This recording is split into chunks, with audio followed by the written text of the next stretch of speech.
Valentine's day শুনেছি। Valentine's day ভালোবাসার একটা স্পেশাল দিন। তবে আমার মতে ভালোবাসার কোনো স্পেশাল দিন হয় না। আমরা তো প্রতিনিয়ত কারোর না কারোর প্রেমে পড়ে থাকি। প্রতিনিয়ত আমরা কারোর না কারোর প্রেমে পড়তে ভালোবাসছি। 14ই ফেব্রুয়ারি কলকাতা সেজে উঠবে ভালোবাসার। আরে ভালোবাসা, ভালোবাসার গল্পটা তুই কাকে শুনেছিস? ও, মোবাইলে লাইভ করছিস নাকি?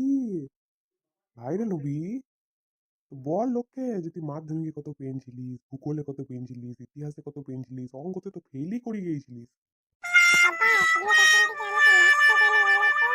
আমি তো মোবাইলে লাইভ করছিলাম।